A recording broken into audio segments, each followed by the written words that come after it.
Hello everyone, welcome back. In this video we shall discuss chapter 9, 10 and 11 of The Unexpected Professor. Uh, we have learned 8 chapters, and throughout the 8 chapters we see the gradual development and growth of the protagonist, John Carey. From a modest background, he is earning for himself titles, and we see his intellectual growth, we see his dedication, perseverance, we see him meeting up with a lot of influential figures. We see him throughout the 8 chapters, we see him as someone who is so dedicated, who is so who really perseveres, and who is really rooted in his ambition, right? So let us continue with chapter 9, 10 and 11. In chapter 9, the title is Graves, Larkin and Catching Up with the 20th Century. Graves, Robert Graves. Graves is the name of a writer in 20th century, and even Larkin. Okay, so they are 20th century famous, influential and prominent writers, and he is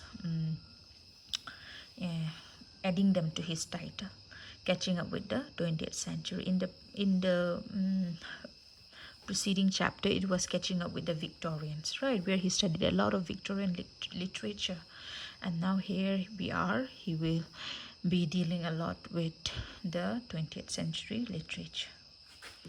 So in chapter 9, we see that John Carey is returning to St. John's College as a fellow. All this time he has been attending a lot of colleges, right?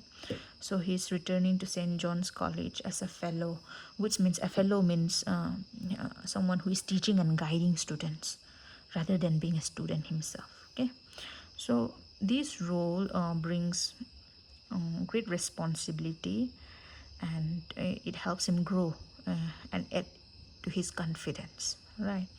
So he in this chapter we see important developments, which is Carey's meeting or encounter with new writers and ideas.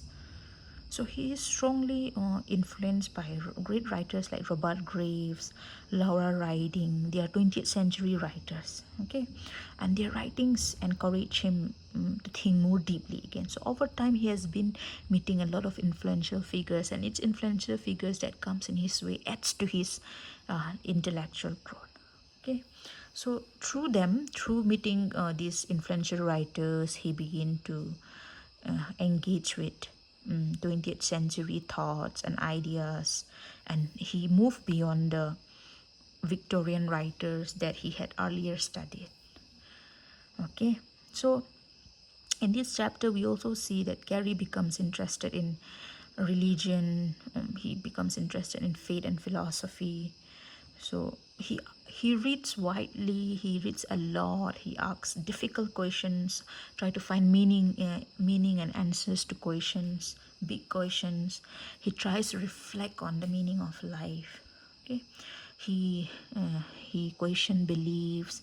He does not simply accept beliefs without thinking about them. He explores Christianity.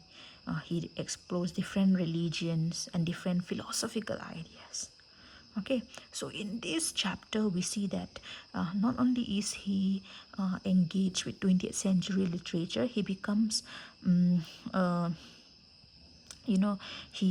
is a search for truth in this chapter. He tries to search for truth and meaning in life. He tries to question everything that comes in his way, okay, to seek the truth. And then at the same time, we see that Carey continues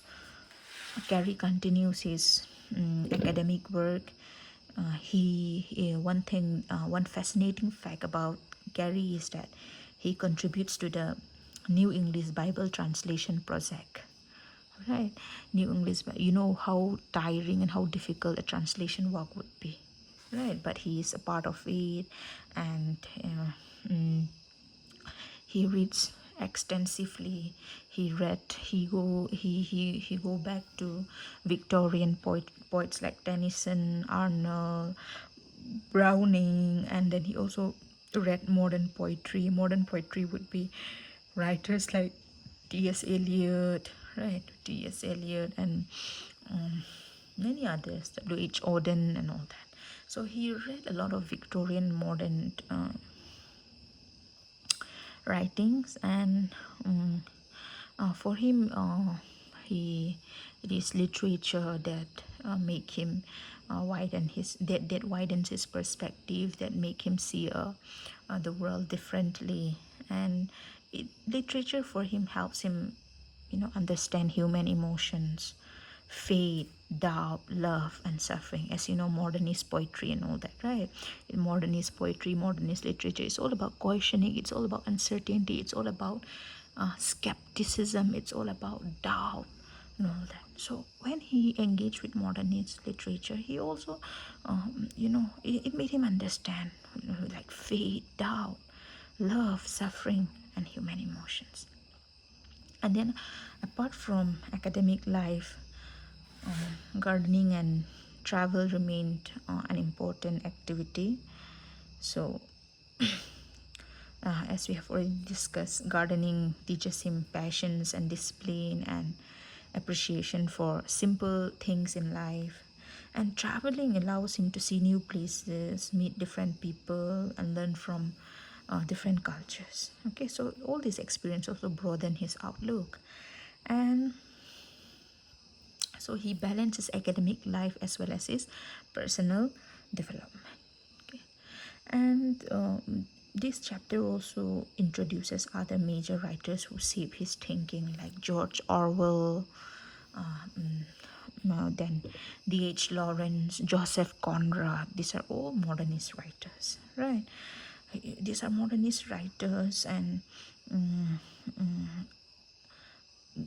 we see that George Orwell impresses him with his commitment to truth and justice. Orwell wrote extensively about truth and justice in society.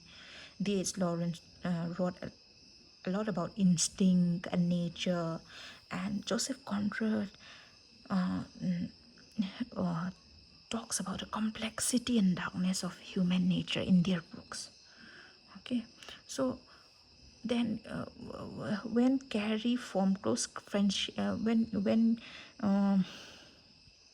Carrie read a lot of these books, he's influenced in the right way, because he's also someone who has a voracious appetite for literature, right? So learning from great writers influenced him a lot. And in this, he also formed friendships with other great writers like Philip Larkin. Okay, and then with Philip Larkin he had conversations, and those conversations becomes very valuable to him. So uh, the people that he met in his life also had to do a lot with his intellectual growth. Okay, the books that he read, to the intellectuals that he met, they all contributed to him, to his intellectual and creative thinking, right? So overall, what this chapter 9 shows is that Carrie is becoming a matured intellectual now, a very mature intellectual.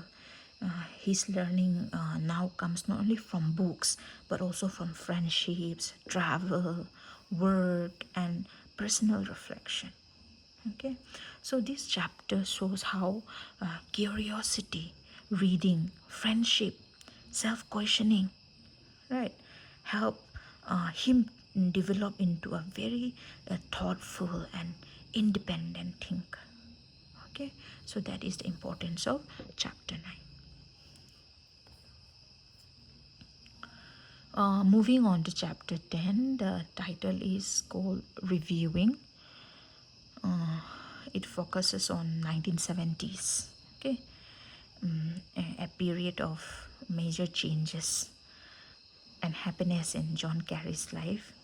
So what happened is that during these years he becomes a uh, he becomes a respected literary reviewer while also enjoying a fulfilling family life. Okay, so a major event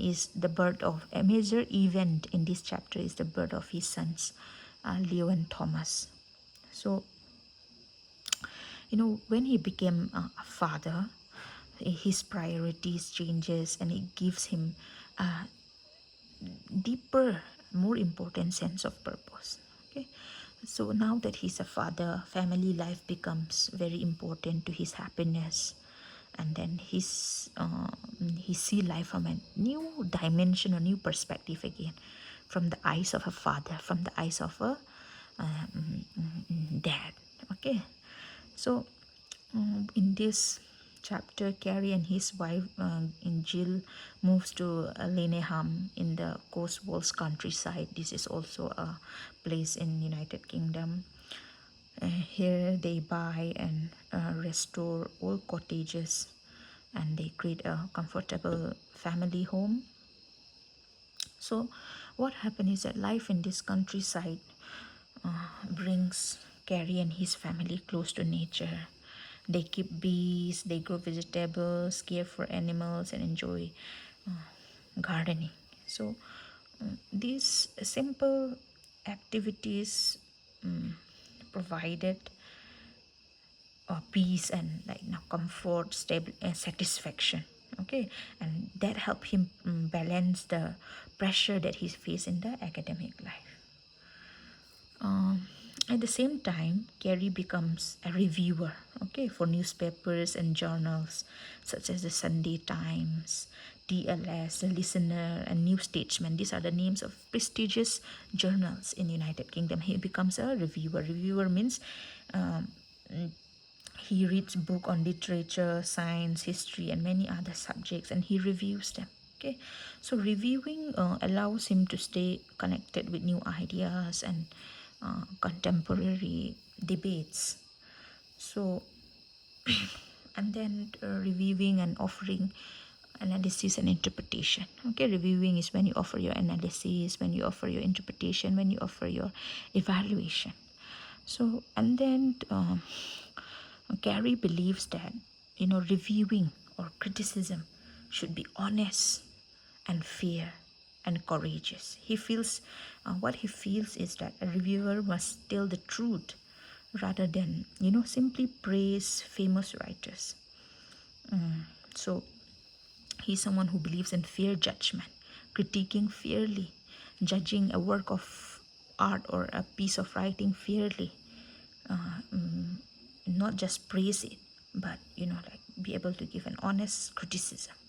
So because he believed in fair criticism, what happened is that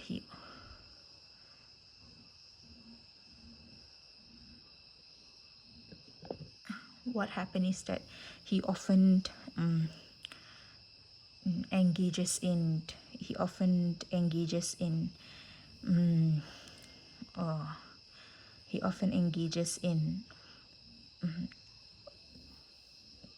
contemporary debates with writers and thinkers. Okay, and this chapter also highlights the importance of